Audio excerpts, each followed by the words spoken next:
de traversée pour ce ferry qui vient de Tenerife. C'est long pour des randonneurs épris d'aventure, mais vous allez voir, l'effort en valait la peine.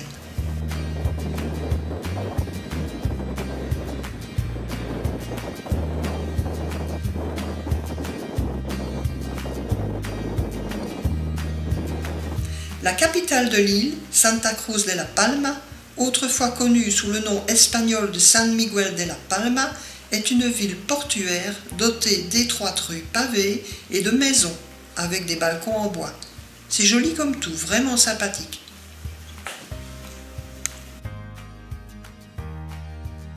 Notre premier rando sur la Palma va nous conduire aux Roques de los Muchachos, situé sur l'un des rebords de la caldeira de Taburiente à une altitude de 2428 mètres.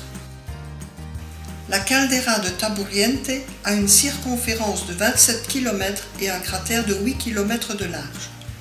Beaux cailloux, belle nature, que du bonheur.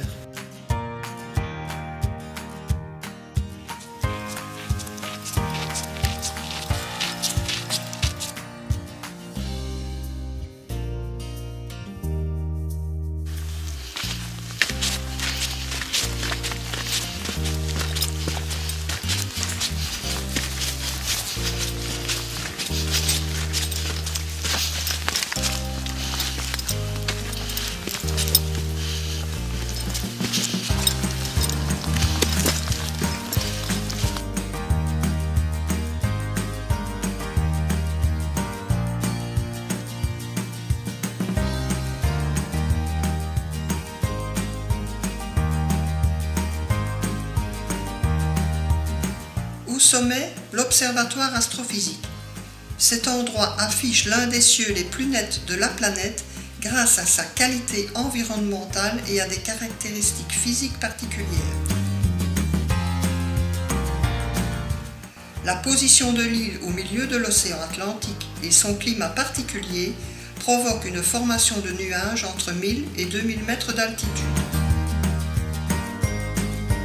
Ces facteurs naturels font que les nuages créent un miroir naturel et empêchent que la pollution lumineuse des villes côtières rende difficile l'observation nocturne des étoiles.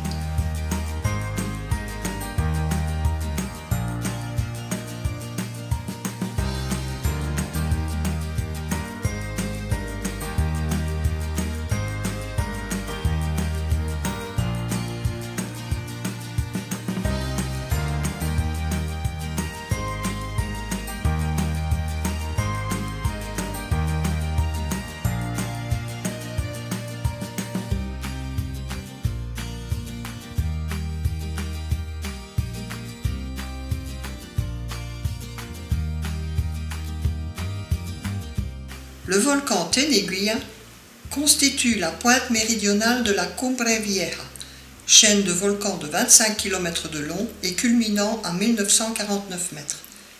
Sa dernière éruption, après plusieurs jours d'activité sismique, commença le 26 octobre 1971, 71 si vous préférez, et se termine le 18 novembre.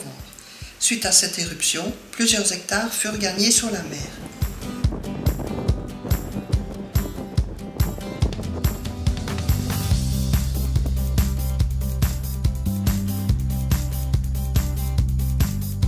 Après la rando, une petite visite aux salines de la Palma et au phare de Fuencaliente.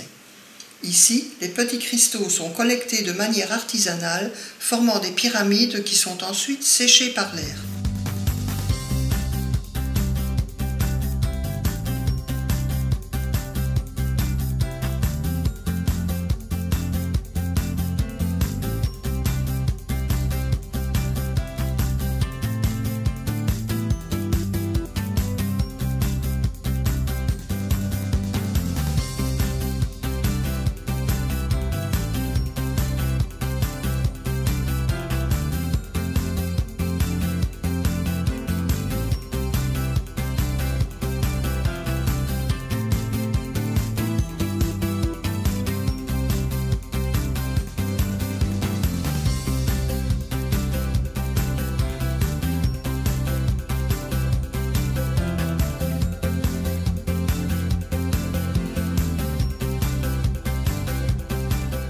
La rando près de Las Tricias nous conduit parmi les herbes sèches et les dragonniers à un moulin à gofio.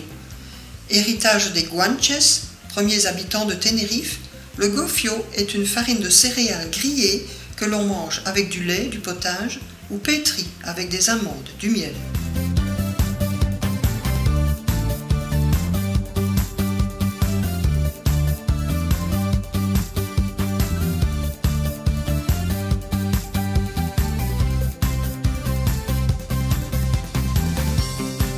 Une des plus belles randos de La Palma est certainement celle de la caldeira de Taburiente, reste d'un stratovolcan effondré.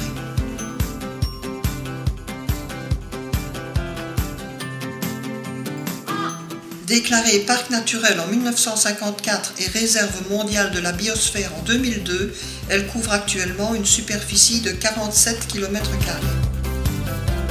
Ici encore, nous profitons d'une nature luxuriante, d'un silence à couper au couteau et d'une belle lumière. Un vrai régal.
Notre dernière rando du voyage va nous conduire au cratère du volcan Birigoyo, de 1809 mètres d'altitude.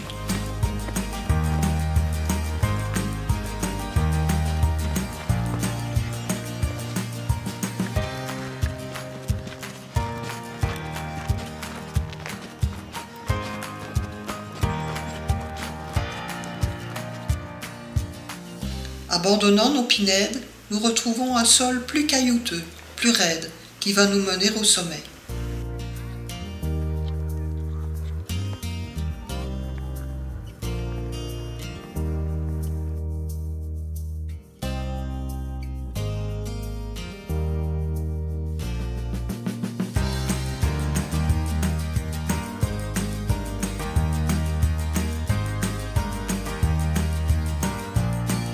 Le cratère est spectaculaire, tout autant que le panorama que l'on a depuis le sentier sommital. De là, on peut voir les deux côtés de l'île.